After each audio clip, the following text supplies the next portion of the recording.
Hi, boys and girls.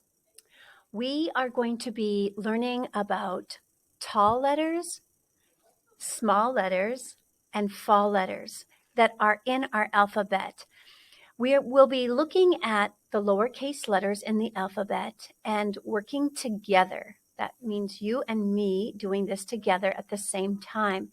So what you will need is you will need to pause the video, go get this packet page right here where this is the front page and this is the back page, and you will also need a pencil. And once you have those two things, come back to the video and start it again, and I'll tell you more.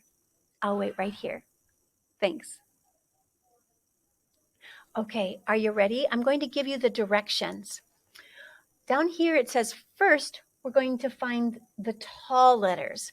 That means we're going to be looking at this page and we are going to be investigating and really noticing which letters are taller than other letters. And the tall letters go in the air. They don't drop down, they go in the air. So we're going to really focus first of all on tall letters. And if we have time, we'll jump into the fall letters. I may need to make a second video. Okay, so let's open this up so that you can see very well that on this page we have labeled tall letters. And there are 1, 2, 3, 4, 5, 6, 7 tall letters in the alphabet. And that is all, just 7. And now what I'm going to do is I'm going to use the order of the alphabet to help me. I'm going to start here at A. Does A look like it's taller than any of the other letters? I don't think so. So I'm going to skip it. I'm going to go on to B. Does B look like it's taller and going in the air? If you say, yes, you think it is, I would have to agree. I'm going to come in. I'm using a marker, but I'd like you to use a pencil in case you have to erase. I put my letter B, and I'm also going to exit out over here to know that I have used that one. And now I go on to C. Does C look tall? No. Now I go on to D. Does D look like it's tall and in the air? Yes, it does. D is the second tall letter. So we come over here and we say there's a quiet C in D. And then we cross it off and we go back and we look at the letter beside D, which is E. Does E look like it's tall? No, but look at F. Does F look like it's tall? It is a tall letter.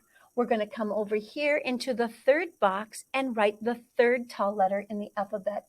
We're going to do little curve, big line, little line, letter F, and we're going to check it off. Now we're going to look at the next letter beside F.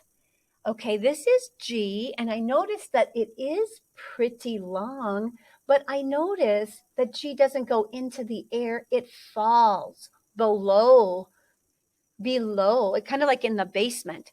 So G is not a tall letter, it is actually a fall letter. We move on to H.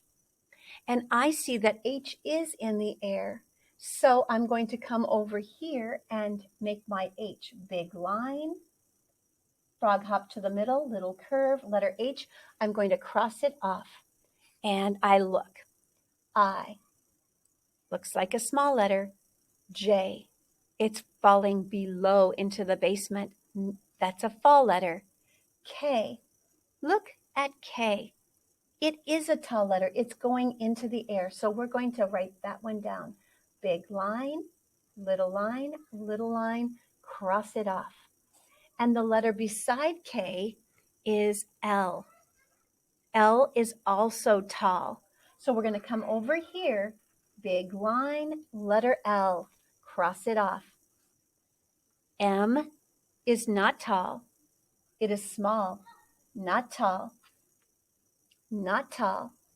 This one will fall below the line. Q falls. R is small. S is small, but look at T, tall, going into the air. Let's go ahead and say big line,